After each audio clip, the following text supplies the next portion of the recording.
I visited the city of Utqiagvik in Alaska, formerly called Barrow, in May 2023. I wanted to see the midnight sun and go as far north as possible using public transportation. This is the last time I will refer to this city as Utqiagvik. When we were struggling to pronounce it properly, a local native guide told us to just call it Barrow, as he and other locals still often call it Barrow, so there was no real need to try to be politically correct.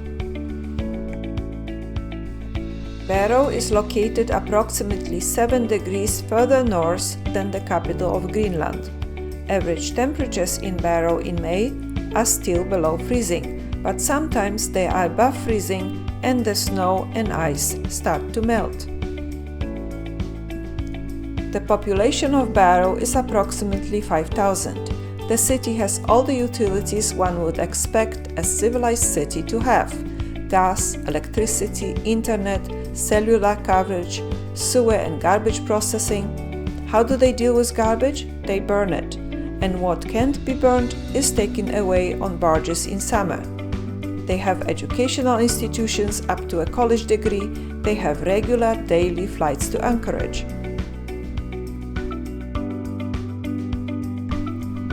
A flight to Barrow starts with a flight to Anchorage. If you are lucky, you may get really nice views while approaching Anchorage.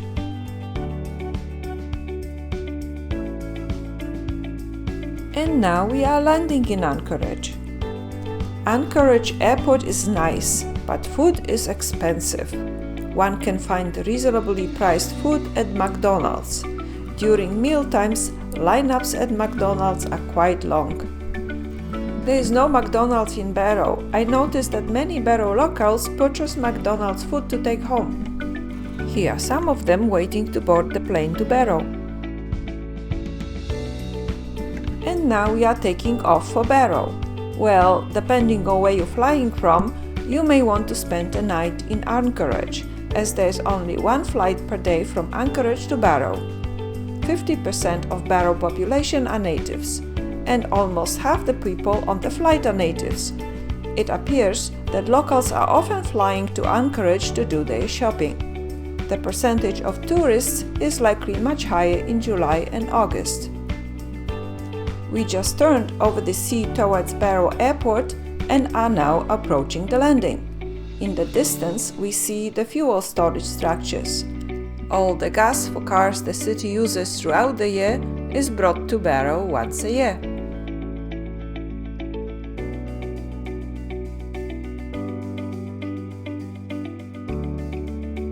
Now we are approaching the airport buildings.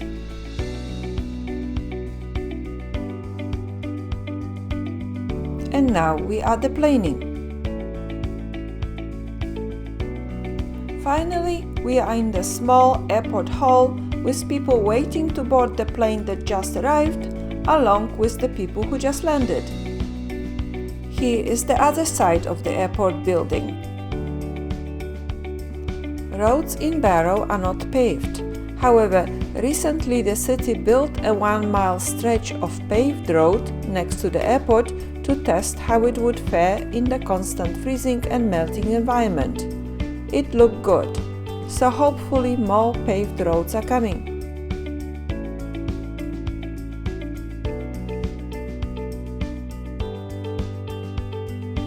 On the left is one of the 2 hotels in Barrow. This one is very close to the airport. We are still in the section of the city that is close to the airport. It looks like they have some car rental options here. You can also hire a taxi for an hour. In May 2023, the rate was $100 per hour. Another option is to book a tour with the Top of the World Hotel, the other hotel in Barrow. It will cost you a similar amount of money. You don't want to be walking too far. There is always a possibility that a polar bear could pay a visit. Close to the airport is one of the staple sites in Barrow, the distance signs and the Wiley Post and Will Rogers Memorial. Wiley Post and Will Rogers are the 2 Oklahoma legends who were killed when their plane crashed near Point Barrow in 1935. This is the Top of the World Hotel, the second hotel in Barrow and the best hotel one can find here. The Whalebone Arch one typically finds pictures of when searching for Barrow is right behind it.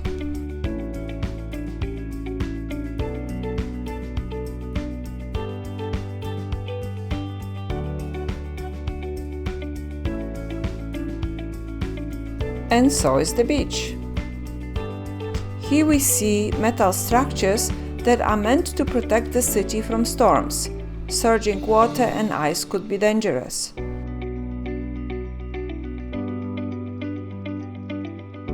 You may have noticed in the video that the buildings in the city are built on stilts and off the ground.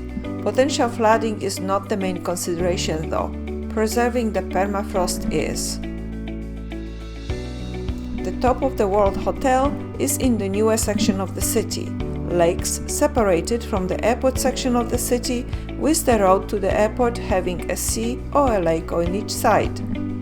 The post office is located next to the hotel.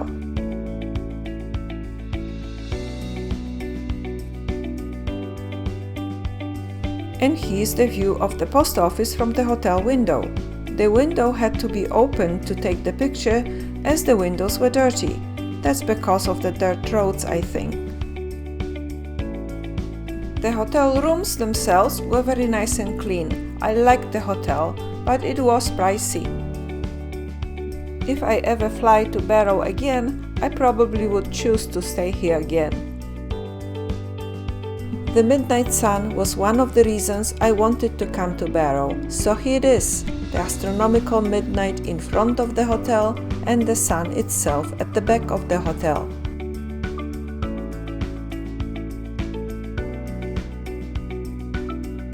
Here are some of the cars the Top of the World Hotel uses for tours it offers. And now we are on a tour.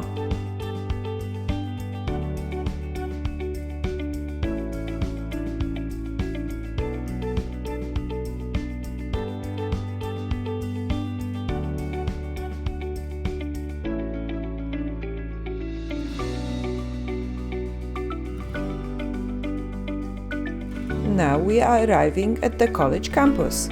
We are passing some whalebones on the left, and now we are at the main college building.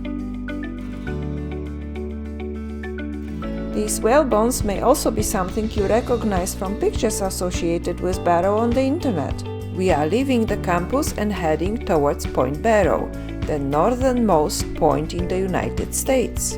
Locals have cottages there, which they use to relax in summer. We couldn't quite get to the Point Barrow though, because melting snow made the gravel road too tricky for our car. In the distance, we see the long-range radar station that was first to detect the Chinese spy balloon, and here it is up close. Whalebones one can see in many places here, but there are also boats used to hunt whales at this location. Boats with the paddles up are the boats that killed a whale this year. Locals are allowed to kill a set number of whales each year. They hunt them in spring and autumn. There's also a football field here. At the end of May, it was still covered in snow. The hospital looks like a hospital one would see down south. Medical personnel rotate. They work a set number of days and fly back and forth between Anchorage and Barrow. When someone wants to build a house, they place stilts in the ground many months before a house is built on top of them. This allows the permafrost to encapsulate the stilts, creating a stable foundation. Permafrost keeps the ground together, and it's important to preserve it. The off-the-ground houses have less of an impact on the warming of the ground.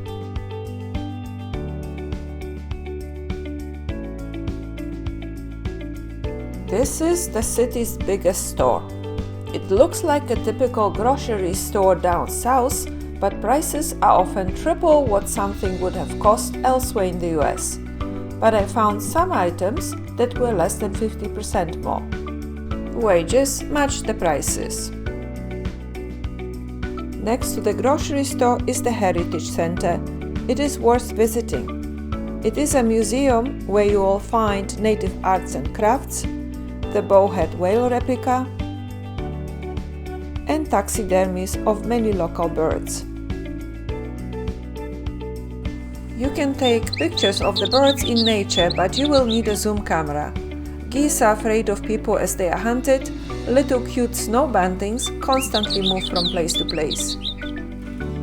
These bird pictures were taken in the city's old section, close to where, due to erosion, hundreds of years old remains of people were found.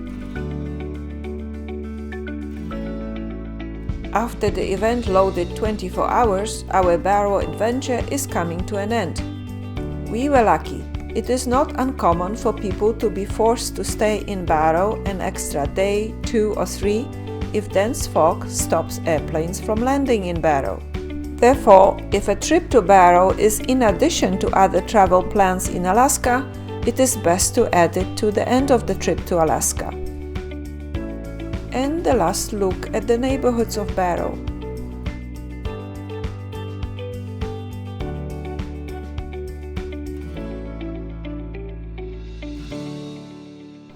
And now we are approaching Anchorage again to end our trip. Thanks for watching. I hope you found it interesting.